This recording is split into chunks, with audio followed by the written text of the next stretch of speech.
নমস্কার বন্ধুরা, হর হর মহাদেব। আপনারা কেমন আছেন? আশা করি সবাই ভালো আছেন এবং আগামী দিনও ভালো থাকবেন। স্বাগত আরবি ব্লগে। আমি চলে এসেছি নতুন দিনে নতুন একটি ব্লগ নিয়ে। চলুন দেখা যাক। चलो भाई देखो अब मैं क्या करता हूँ। আমরা মাঠে একটু ঘুরু ঘুরু করতে এসেছি, জমি দেখতে এসেছি। দেখুন জমি কি সুন্দর। মাঠ থেকে গিয়ে বাড়ি যাব, বাড়ি গিয়ে কাজে যেতে হবে, কাজ না করলে চলবে না। হ্যালো বন্ধুরা, আমি কাজ কাম সেরে চলে এসেছি। তো বাজার করে একটু নিয়ে এসেছি। আমার বউ দুদিন সিদ্ধ ভাত খেয়েছে, তো একটু মাংস বাজার করে নিয়ে এসেছি। তো আমি রান্না করতে ভালোবাসি, আমি একটু রান্না করব, সেটাই আপনাদের সঙ্গে আজকে শেয়ার করছি। আমার বউ মাংস সেরকম রান্না করতে পারে না, টেস্ট হয় না। আমারও মাঝে মাঝে লবণ টবণ একটু বেড়ে যায়, কিন্তু রান্না করতে খুব ভালোবাসি। আমি যাই একটু নিয়ে আসি বাজার করে, তাই একটু রান্না করি। রান্না করে খাওয়ার মজাটাই আলাদা। তো যাই বউ বউ ভালো থাকবে, আমারও ইচ্ছাটা পূরণ হবে। তো চলুন আজকে দেখাবো আমি কিরকম করে রান্না করি। বন্ধুরা, এই যে আমার ছেলে পড়তে গিয়েছিল, তো পড়ে টরে চলে এসেছে। মাংস রান্নাটা হবে একদম প্লেন শর্টকাটে। এই যে মাংস নিয়ে এসেছি 750 মতন, আমরা 3 জন, কিন্তু 750 মাংস নিয়ে এসেছি। আমাদের অল্প খেয়ে মাংস খেয়ে পোষায় না, এটাই কম পড়ে যাবে। খাওয়াচ্ছি, সব রেডি করে নিই। ম্যাডাম তো কিছু করবেন না বলেছেন। এখন আদা রসুন বাটতে হবে।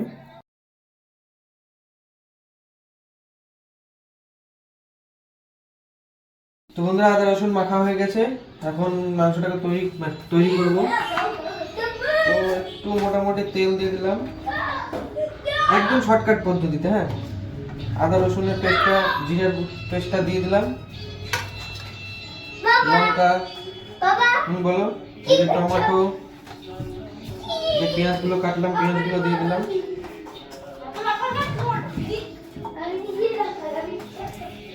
পেঁয়াজগুলো দিয়ে দিলাম। এবার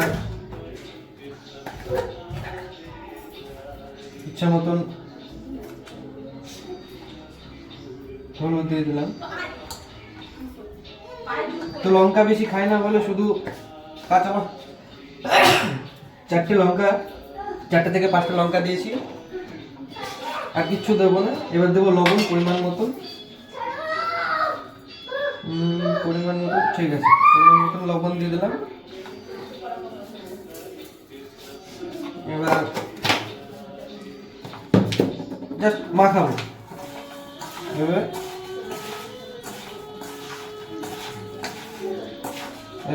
বন্ধুরা, আমার মাংসটা মাখানো হয়ে গেছে, তেলটা গরম হয়ে গেছে, আলুটা দিয়ে দিলাম।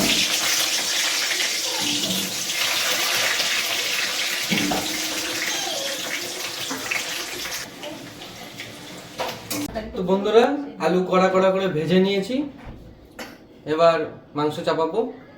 শালি আমার মোমো করে পাঠিয়েছে, তা একটু খাওয়া দাওয়া চলছে। এবার এই শুকনো মশলাটা দিয়ে দিলাম। যাই হোক, গোটা মশলা ও শুকনো মশলা একই। মাংসটা এইভাবে দিয়ে দিলাম।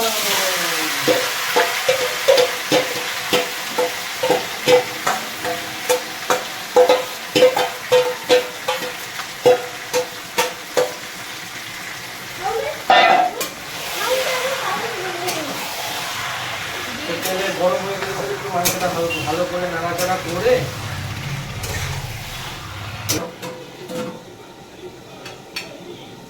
হালকা একটু চিনি দিয়ে দেবো। চিনি দিলে একটু কালার আসে শুনেছি, এখানে একটু চিনি দিয়ে দিলাম। এদিকে রান্না করছি, আর দেখি ঘরে কি করছে ওরা। তো ঘরে ওরা পড়তে বসেছে, মিসেস আমার ছেলেকে পড়াচ্ছে। জল শুকিয়ে এসেছে, তো এখন একটু আলুটা দিয়ে দেবো। একটুখানি আলুটা বেশি সিদ্ধ হবে, একটু সিদ্ধ হলে জিনিসটা আর একটু ভালো লাগবে খেতে, মানে আমার খেতে ভালো লাগে। জল দিয়ে একটু নেড়ে দিলাম। গরম জল দিলে ভালো হয়, ঠান্ডা জলে দিলাম।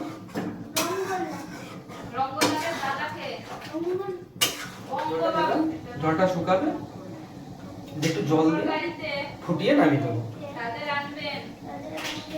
টেস্ট করার জন্য একটু তুলে নিলাম, কেমন টেস্ট হয়েছে দেখবো। এবার যেটুকুনি ঝোলের প্রয়োজন পরিমাণ মতন জল দিয়ে দেবো। একটু হালকা ঝোল করব, ভাত দিয়ে খাবো। তো বন্ধুরা আমার ঝোল হয়ে গেছে। এবার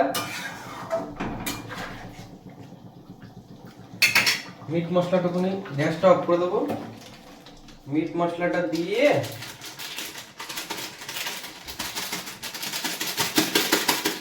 একটু ঢেকে দেবো। এর গন্ধটা আমার খুবই ভালো লাগে, তার জন্য আমি এরকম করেই করি। ব্যাস আমার কম ঢেকে রেখেছিলাম, দিয়ে হালকা করে দিলাম, ঢুকে দিলাম, একদম কমপ্লিট। এবার গামলাতে ঢেলে দেবো।